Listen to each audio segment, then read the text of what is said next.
ನಮ್ಮದು ಹುಟ್ಟಿದ್ದು ಗುಡೇಕಲ್ಲಕ್ಕ, ಗುಡೇಕಲ್ ಎಮ್ಗೇನೂರು ಅಂತೇಳಿ. ತಂದೆ ತಾಯಿ ಹೆಸರು, ನಮ್ಮ ಪಪ್ಪನ ಹೆಸರು ವೀರೇಶ, ನಮ್ಮ ಅಮ್ಮನ ಹೆಸರು ಈರಮ್ಮ. ಮದುವೆ ಮ್ಯಾರೇಜ್ ಆಗಿ 13 ಇಯರ್ಸ್ ಆಯ್ತಕ್ಕ. ಹುಡುಗ ಕಪ್ಪಗಲ್ ಹುಡುಗ. ಮದುವೆ ಆದಮೇಲೆ ರಾಮನಾಥ್ ಕ್ಯಾಂಪ್ನಲ್ಲಿ ಇದ್ವಣ್ಣ. ಫಸ್ಟಿಗೆ 5 ಮಂತ್ಸ್ ಪಾಪು ಇತ್ತು. ಅವು ನಮ್ಮ ಅತ್ತೆಯವರು ಹೊರಗಡೆ ಕಳಿಸಿದ್ರು ನಮ್ಗೆ. ಕಪ್ಪಗಲ್ಲಿಂದ ಇದು ನೀರ್ಮಾಣ್ವಿ ಕ್ಯಾಂಪಲ್ಲಿ ಬಿಟ್ಟಿದ್ರಣ್ಣ. ಮತ್ತು ಆಮೇಲೆ 2 ವರ್ಷದ ಮಗು ಇದ್ದಾಗ 3 ತಿಂಗಳ ಕೂಸನ್ನ ನೀರ್ಮಾಣ್ವಿ ಕ್ಯಾಂಪಲ್ಲಿ ಹಾಕಿದ್ರು. ಏನು ಸಮಥಿಂಗ್ ಐತೋ ಗೊತ್ತಿಲ್ಲಕ್ಕ ನಮ್ಗೆ. ಅವ್ರ ತಂದೆ ತಾಯಿಗೆ ಮಗನಿಗೆ ಬಿಟ್ಟಿದ್ದು, ನಮಗೆ ಗೊತ್ತಿಲ್ಲ. ಮಕ್ಕಳಾದಮೇಲೆ ನೀರ್ಮಾಣ್ವಿ ಕ್ಯಾಂಪಲ್ಲಿ ಇದ್ವಣ್ಣ ಫಸ್ಟಿಗೆ 3 ತಿಂಗಳ ಕೂಸಿದ್ದಾಗ.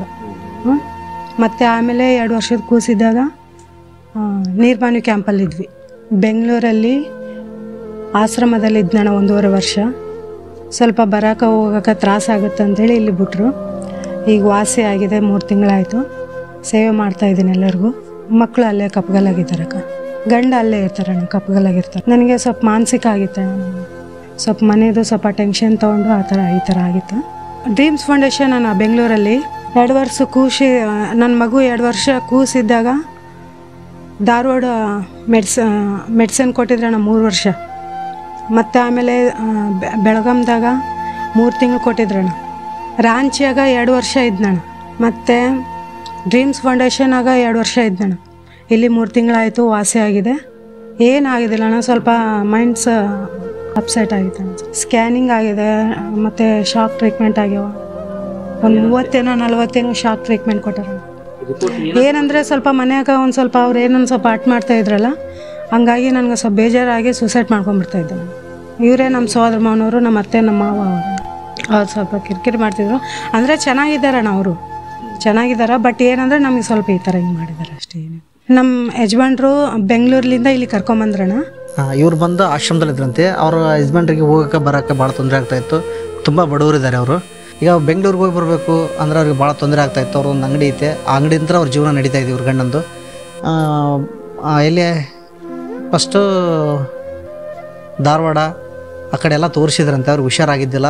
ಇವ್ರಿಗೆ ಏನಿಲ್ಲ, ಒಮ್ಮೆದಮ್ಮೆಲ್ಲ BP ರೇಂಜ್ ಆಗಿ ಬಡಿಯೋದು ಮಾಡ್ತಾಯಿದ್ರು. ಈಗ ಬಂದು ನಮ್ಮ ಆಶ್ರಮದಲ್ಲಿ ಒಂದು 3 ತಿಂಗಳಾಯಿತು. ನಾವು ಚಿಕಿತ್ಸೆ ಕೊಡ್ತಾಯಿದ್ವಿ. ನಮ್ಮ ಚಿಕಿತ್ಸೆಯಿಂದ ಈಗ ಆರಾಮಾಗಿದ್ದಾಳೆ. ಇಲ್ಲಿ ಎಲ್ಲರಿಗೆ ತಾನೇ ಊಟ ಬಳಸ್ತಾಳೆ, ತಾನೇ ಇದು ಮಾಡ್ತಾಳೆ, ಈಗ ಚೆನ್ನಾಗಿದ್ದಾಳೆ. ಅವ್ರು ಆರಾಮಾದ್ಮೇಲೆ ಅವ್ರ ಮನೆಗೆ ನಾವು ಕಳಿಸ್ತೀವಿ ಸರ್. ನಮಗೆ ಅವ್ರು ತೊಂದರೆ ಐತೆ ಅಂತ ಒಂದು ಕಾರಣಕ್ಕಾಗಿ ಅವ್ರ ಮನೆಯೊಳವರು ಅವ್ರ ಮನೆಯೊಳವ್ರು ಬಂದು ಕಣ್ಣಾಗ ನೀರಿಟ್ಟರು. ನಮ್ಮನೆ ಒಂದು ಪ್ರಾಬ್ಲಮ್ ಐತೆ ಸರ್, ಹಿಂಗೈತೆ, ನಾವು ಏನು ಮಾಡೋಕ್ಕಾಗಲ್ಲ, ಮಕ್ಕಳಿದ್ದಾವೆ, ಯಾವ ಮೂಮೆಂಟಲ್ಲಿ ಏನು ಮಾಡ್ತಾಳೆ ಅಂತ ಗೊತ್ತಾಗಲ್ಲ, ನಿಂತಲ್ಲೇ ತಗೊಂಡು ಏನು ತೊಗೊಂಡು ಬಿಡ್ತಾಳೆ ಗೊತ್ತಾಗಲ್ಲ ಅಂತ ನಾವು ಒಂದು ಕಾರಣಕ್ಕಾಗಿ ಇರಲಿ, ಅವ್ರದ್ದೊಂದು ಸಮಸ್ಯೆ ಐತಲ್ಲ ಅಂತೇಳಿ ನಾವು ಕರ್ಕೊಂಬಂದು ನಮ್ಮ ಆಶ್ರಮದಲ್ಲಿ ನಮ್ಮ ಹತ್ರ ಒಂದು ಚಿಕಿತ್ಸೆ ಕೊಡ್ತಾಯಿದ್ದೀವಿ ಇವರಿಗೆ. ಈಗ 3 ತಿಂಗಳಾಯಿತು. ಅವ್ರು ಕೊಡೋಂಥ ಟ್ಯಾಬ್ಲೆಟ್ ಎಲ್ಲ ಬಿಡಿಸಿದ್ವಿ. ಈಗ ಯಾವ ಟ್ಯಾಬ್ಲೆಟ್ ಇಲ್ಲ, ಏನಿಲ್ಲ, ಚೆನ್ನಾಗಿದ್ದಾಳೆ. ಯಾಕಂತಂದರೆ ನಾವು ಮಾಡ್ತಿರೋದು ಸಮಾಜ ಸೇವೆ, 4 ಜನಕ್ಕೆ ಒಳ್ಳೇದಾಗಲ್ಲ ಅಂತೇಳಿ ಮಾಡ್ತಾಯಿದ್ವಿ. ಯಾರೇ ಆಯಿತು ನಮ್ಮ ಹತ್ರ ಆಶ್ರಮದಲ್ಲಿ ಬಂದಂಥ ಅಜ್ಜಿ ಅಜ್ಜ ಇದ್ದರೆ, ಅವ್ರ ಮಕ್ಕಳಿದಾರೆಲ್ಲ ನೋಡಿಕೊಂಡು, ಅವ್ರ ಮಕ್ಕಳಿದ್ರೆ ಅವ್ರು ಖಂಡಿತವಾಗಿ ಅವ್ರ ಮನೆಗೆ ತಲುಪೋ ಕೆಲಸವನ್ನು ನಾವು ಮಾಡ್ತಾಯಿದ್ವಿ. ದಿವಸ ಫೋನ್ ಮಾಡ್ತಾರೆ ಅವ್ರ ಗಂಡ, ಇವ್ರು ಹೆಂಗಿದ್ದಾರೆ ಏನಂತೆಲ್ಲ ವಿಚಾರಣೆ ಮಾಡ್ತಾರೆ.